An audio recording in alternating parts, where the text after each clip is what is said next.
Abha,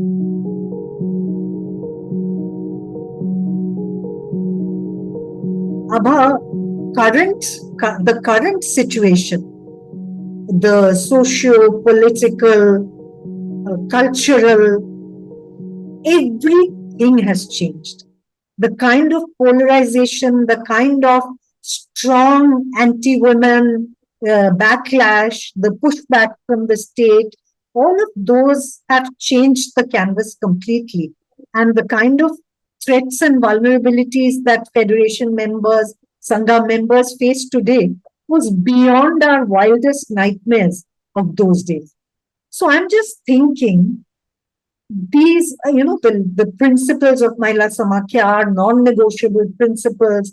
The lessons from running the Mahila Kisan program or the Samata Dharani program, the Nari Adalats. What do you see? I mean, where is the space for bringing these into a process of collective feminist strategizing by these women's feminist collectives of the grassroots on how do you deal with a situation like this? The changed scenario, the changed socio-political, economic vulnerabilities that have increased manyfold for women and for the other marginalized communities, including the minority communities. Look what is happening right now. There are two things that are happening, Kalyani. One is a total sense of despair and helplessness that people are feeling. On the other, there is also a very aggressive conversion of, or rather taking over of people's minds, and uh, uh, kind of leashing out a gang, a kind of a huge uh, population against the principle that we have been talking about, and building a false consciousness, as we say. But what I'm watching since let's say Shaheen Bagh, Kisan Andolan, and now what's happening in the country, I personally I will not give up the struggle, uh, the dream that we need to do something about it. And I think that has also brought a lot of oppressed people together. They've also broken it up. They've divided us on the lines of religion, caste, class, gender.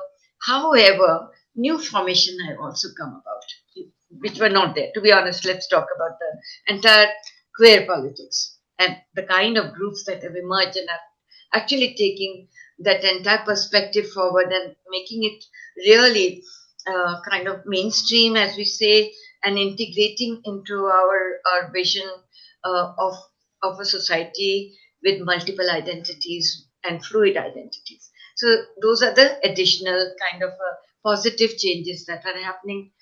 However, the weakening of these institutions is also what we are watching. That it's not easy to run these institutions. We are finding it very difficult to actually approach the courts, approach the police thanas, because it's all so politically kind of constructed. I find it amazing that every police thana has a mandir. Really, everybody who walks into that police thana first goes to the mandir. And then I wonder about what is this secularism that we talked about? What is the democratic society, inclusive society? All that is gone everywhere in the courtyards. You have the temples. You have these big, huge photographs of Devi and Devtas in ministers' offices. So, what are we talking about that? I'm not too sure that we understand completely how we are going to deal with this unless we come together. But what happened recently, Madhu also knows that we came together on, let's say, the UCC question. At least after a long time, we are appropriating platform and possibility to start dialogue, to start kind of conversing, to actually very put our feminist critical lens on issues of family laws, on issues of multiple religious kind of legal framework, and able to keep the question of justice central to our articulation, you know. And that's where we will continue to struggle and continue to raise our voices and go public, that we actually feel that the only way a society can shift the power relationship by keeping justice at the center of our work and our engagement in the community. So more now, after the issue of the Pahalwan women, so many of us were out on the street. We were at Jantar Mantar giving support, understanding what's going on in terms of the sexual violence and the power, the consolidation of power of the people who are perpetrators. So Bilkis Banu's case is in front of us. So yes, there are a lot of defeats, there are a lot of ground being lost, but still there is no silencing of the voices. And I think we are coming together as a very concerned citizen. When I read now, and I had a short conversation with you today in the morning, when I read the appeals and statements and protest rallies today that is going on in all over the country, I think consciousness is shifting. We are realizing that it is not the same time when we really started our feminist activism. So I just hope that we will be able to continue to create new grounds for us to strategize, for us to deal with this change situation. However, the rising vulnerability is a deep concern, because now poor people do not matter. You know, just a counter position from the Mahila Samakhya, let's say, since we are on Mahila Samakhya, where we thought the poor are the ones who will change this entire patriarchal, capitalist, neoliberal, uh, non-secular kind of a constellation, that women will be able to really intervene and change it and shift it and raise their consciousness. But I'll never forget when this program was closing, I went to Uttarakhand to meet all the friends there, my Samakhya friends, Kusum, Geeta, many others, Sarita. And they said, Didi, program बंद हो सकता है पर हमारी चेतना कोई नहीं ले जा सकता. अब हम नारीवादी बन गए ना, वो प्रोग्राम बंद हो चले उससे कुछ फर्क नहीं पड़ता, वो कोई भी हमसे छीन नहीं सकता, हमारी नौकरी तो छीनी है और तो कुछ नहीं है. तो मुझे लगता है कि ये तुमने फेडरेशन में भी देखा है कि वो जो नारीवादी सोच डाल दी थी वो अभी भी जिंदा है, पनप रही है. And I think this is what is the hope for us older feminists, because the younger women are joining and they have benefited from the groundwork that all of us have done. Madhu is doing, and many, many, many feminist groups have done. And I hope there's a hope in the future in the new generation, because they are able to think and analyze, and take certain very important strategic decisions in their own lives and in the lives of others. So I'm quite optimistic about it. However, the way these two programs, the Women's Development Program, the way it changed its nature and character, and the way Mahila Samakhya was closed down was really a death nail on this entire 35 years of our work, or 30 years of our work on the ground, and at least in 13 states, not a small numbers. This is one of the largest programs that I have known, where the state and the women's movement has worked together and has created amazing impact on the lives of women and men. Definitely, it's a sad end of a very, very powerful journey that we witnessed and felt. I rejoiced on it. I mean, for me, going there, meeting women, doing training, talking, sleeping there, gave me new lease of life. Totally. So, Totally. That was always, and even now, no, that huge, you come back with a huge feeling of hope and optimism and confidence and all of that. It was amazing. But Abha, while agreeing with everything you said about there being lots of quiet behind the scenes, under the surface uh, processes of resistance, of organizing, I still think that that space that Mahila Samakhya provided at the rural, in a rural setting, to women who are excluded from many, many other processes, to really, that critical reflective space that made them and me into feminist subjects, that space is missing. And while you are right that many NGOs, many women's groups have flourished since then, many of them are running Nari Adalats and so on.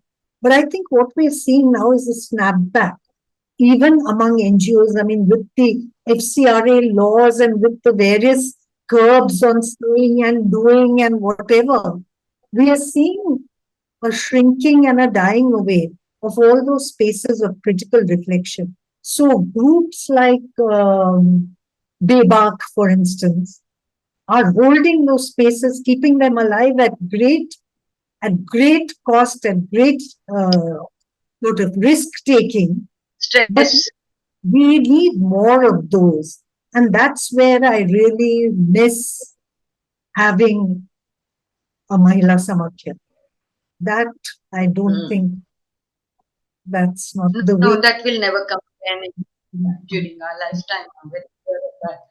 That, in fact, the weakening of the women's movement due to the proliferation of women's groups, funded groups, has actually done something damaging in some ways. It has provided a space, but it has also curbed our space.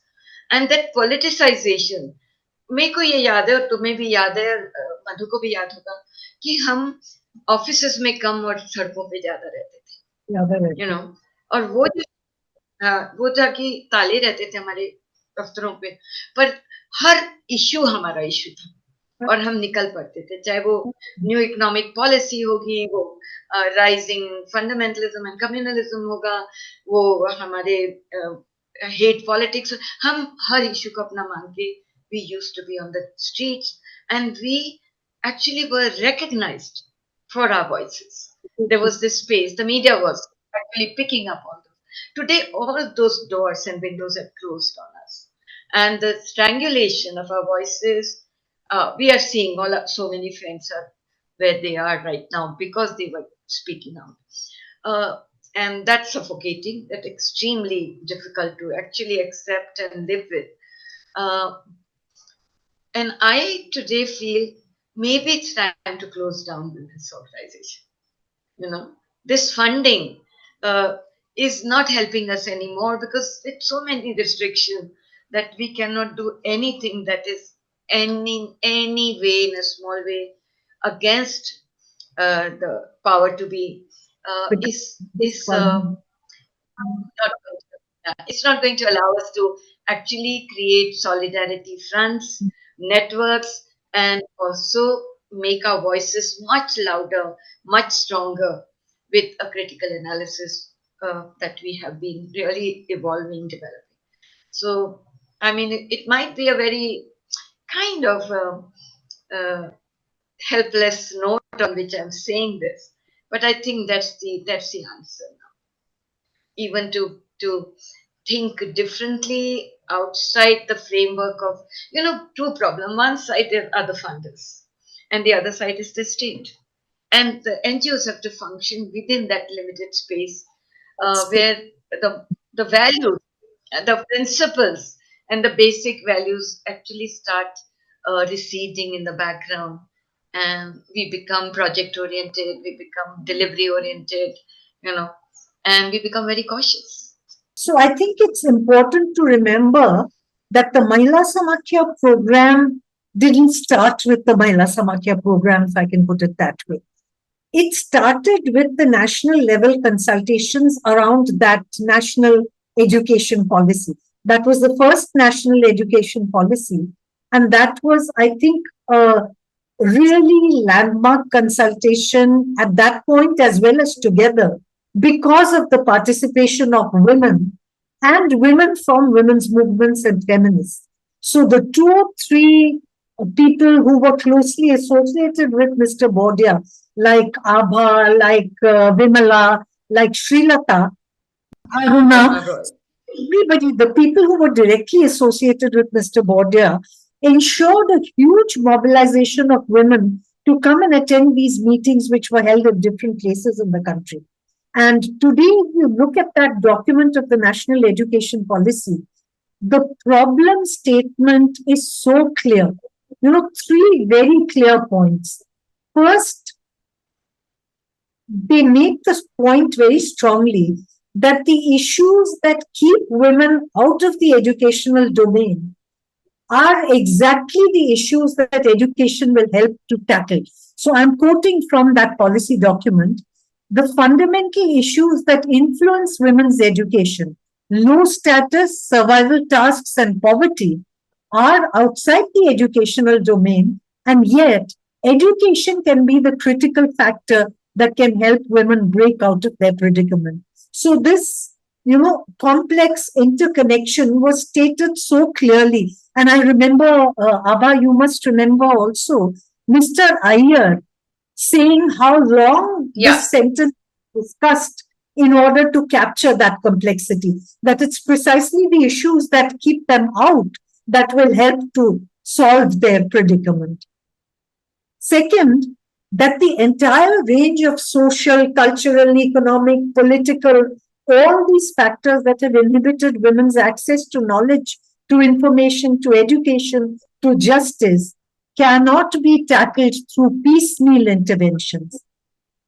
The complex, and I'm quoting here again from the document, the complex interlinkages between social and personal factors, one reinforcing the other, cannot be tackled without the active participation of women in a self-driven and self-motivated strategy for a basic change in the mindsets of individuals and people in larger society.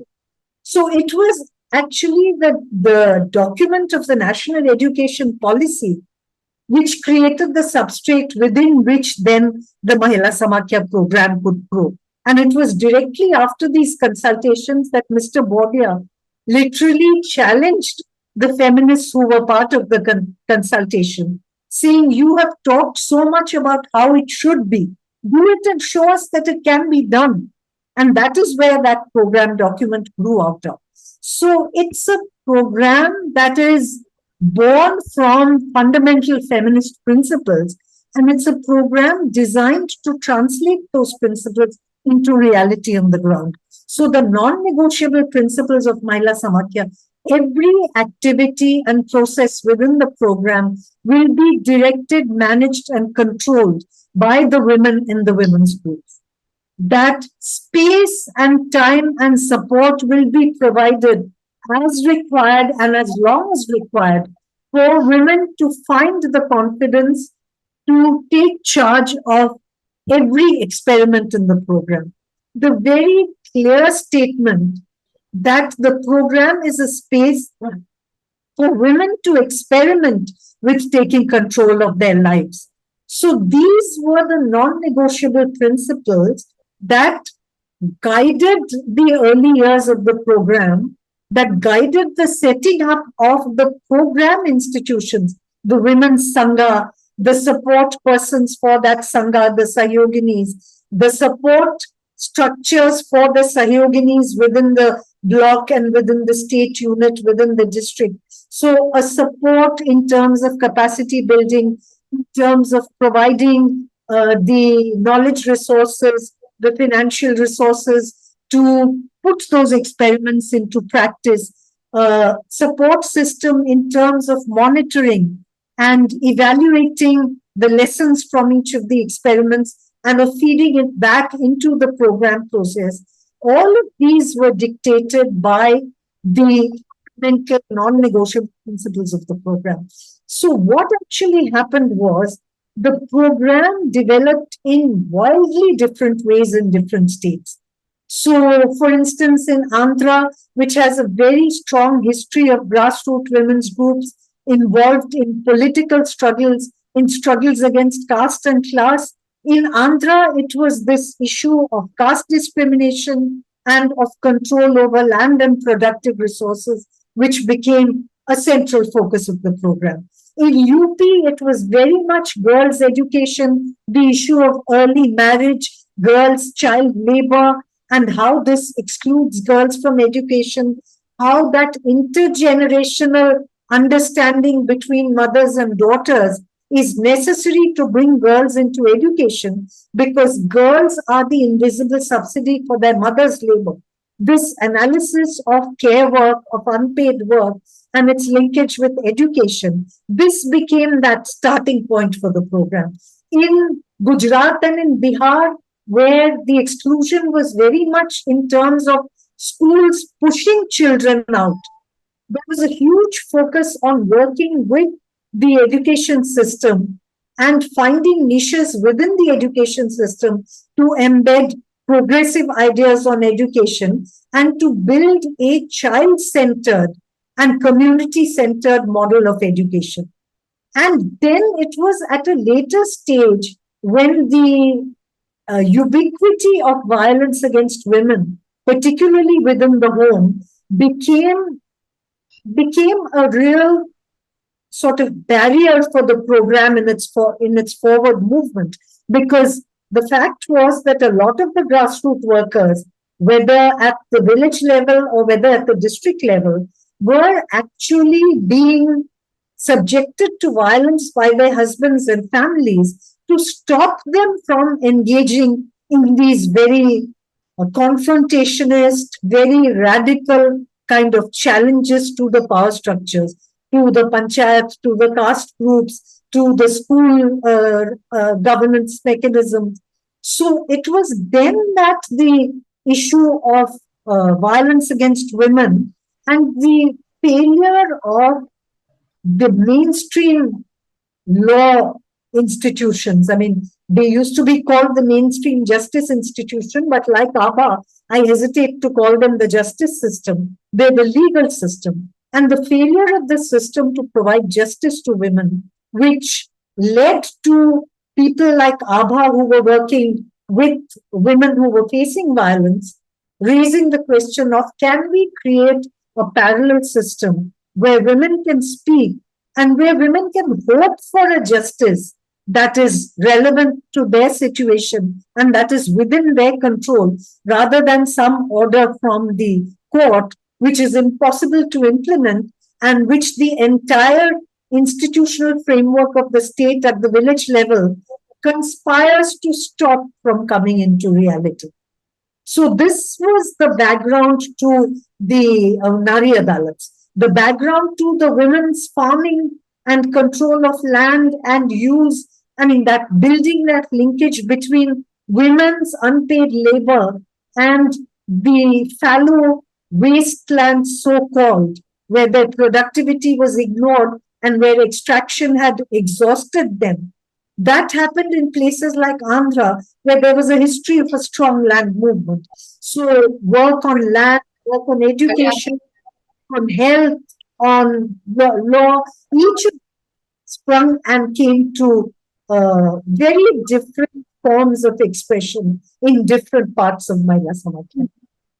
I was saying the connection between the land, between the forests and the herbs and the medicinal plants and so on that women got from the forest, the attack on the forest by the corporates, and the failure of the health system to provide any kind of support for women's health and wellness, those came together very beautifully in the way that the health centers and the land work developed, in an integrated way. So that was really a very, very rich experiment. Yeah, they were these experiments that actually had linkages with each other, like what was happening on the land experiment or the health center or within the violence kind of a framework. It's all interconnected, and there was also dialogue among the same women who were part of the program. So that was very, very rich in terms of what happened within the program as a we need to talk about the intersectionality here, that how not only intersectionality of the identities that were very, very openly discussed and talked about, and also certain strategies were evolved, but also intersectionality of multiple institutions that control women's lives and women's bodies and women's sexuality. So that I thought was a very pertinent uh, kind of programmatic vision. I want to add something to what you said, Kalyani, about the statement, about the policy and the dialogue. And I also thought that in this program we said that illiteracy does not mean lack of education, and that was an amazing statement when we said "Anpad Gawan." Like illiteracy is actually parallel to being ignorant, and I think that was broken in this program because they were wise, they had a lot of experiences, and therefore to call them गंवार या मतलब बुद्धू है, उनको कुछ नहीं आता, ये तोड़ा हमने कि और जिस तरह की एजुकेशन को हमने इवॉल्व किया वो 6 महीने की कोर्स में, the 6 month course, where then the girls who had never been to school were then put in the 5th class and joined the mainstream schools. That course itself actually built on that you need knowledge, information, and you need analytical capacity to look at your own, on your own understanding of the society. So that I thought was an additional piece that Mahila Samakhya program did, and shifted that constant rhetoric that जिनको पढ़ना लिखना नहीं आता वो बेवकूफ और गंवार होते हैं, और हमने कहा ये जरूरी नहीं है. It's just it can be just the opposite at times, that you might have degrees in, but not. Even within the policy space, Abha, among many other things, I mean, I'm not saying it was only Mahila Samakhya, but Mahila Samakhya played a big role in shifting that conversation from literacy to knowledge. And one sees this Absolutely. in the donor spaces, very, very sharp shift from talking about women's literacy to talking about women's knowledge. And definitely within the education, the governance of education, one saw this, and I would give full credit to Dr. Iyer for being the person who made that, who kind of institutionalized that shift. So it's actually a very profound change because it brings a public acknowledgement and value of women's knowledge as opposed to kitabi padhai. I think that was, one of the major policy impacts. It's hard to speak about policy impacts now because so much of policy, particularly in the education center, has been rolled back. But one can still see impact in terms of girls' enrollment rates. Again, I mean, one can't deny that there is a rollback now. More and more, you see Muslim girls, minority communities, Adivasi girls being pushed out of school or withdrawn from school for their own safety. But a kind of secular rise in girls' enrollment and retention, a secular rise in girls' performance at the end of primary school.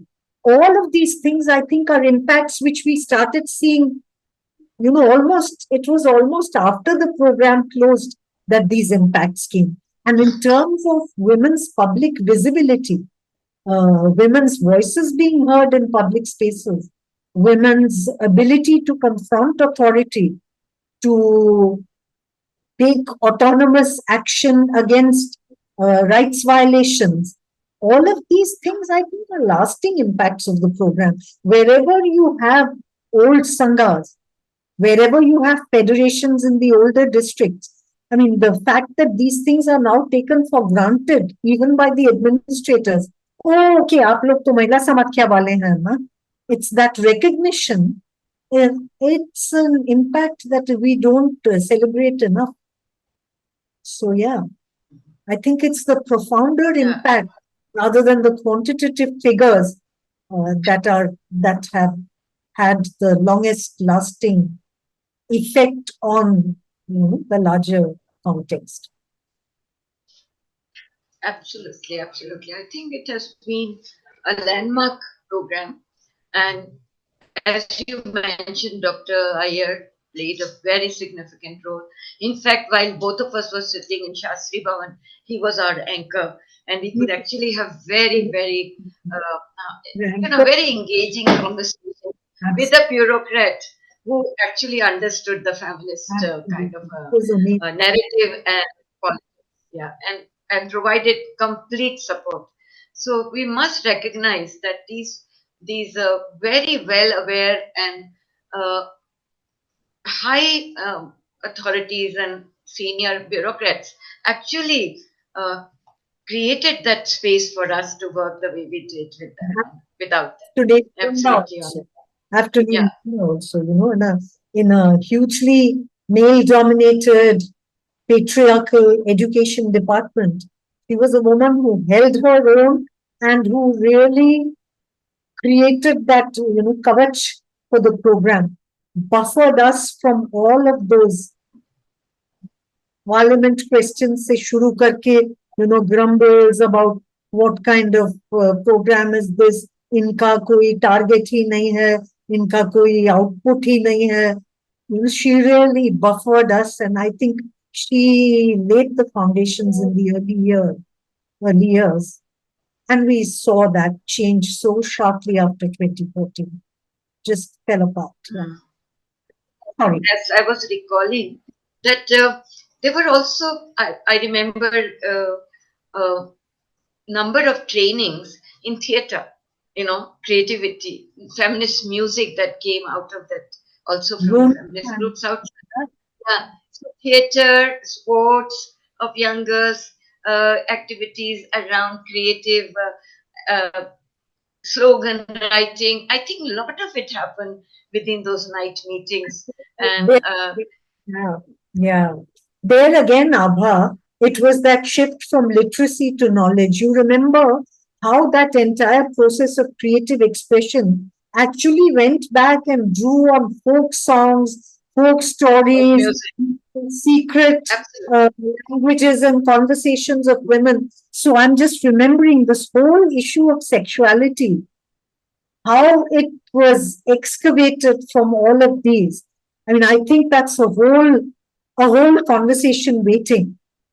That has to be a different conversation. That has to have Runu, that has to have Lakshmi, that has to have Yep, Tripurari, Shanti, all these women right. who changed the whole space by bringing in these forms of expression. So I think Absolutely. we have to say two things. I mean, I want to say two things. One, this chance to have a long chat with Abha about Mahila Samakhya after a long time. I mean, we chat about many things, but an exclusively Mahila Samakhya conversation after so many years, it's like it's like a long, cool drink of water on a hot day. It's so refreshing and so affirming.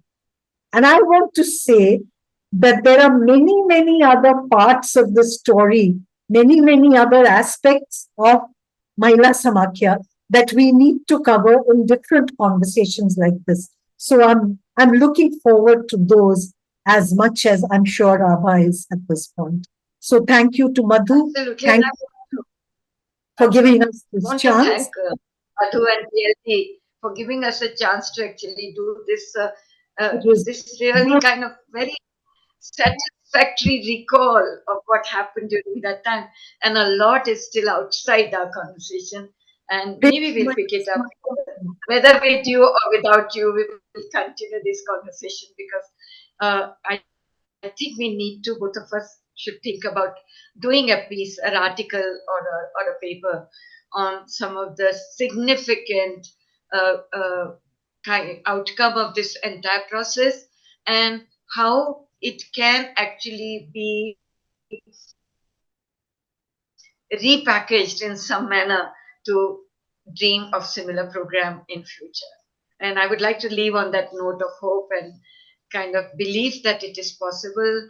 Women have learned multiple strategies to deal with the very severe outside socio-economic political kind of climate, but no one can stop us from speaking and screaming.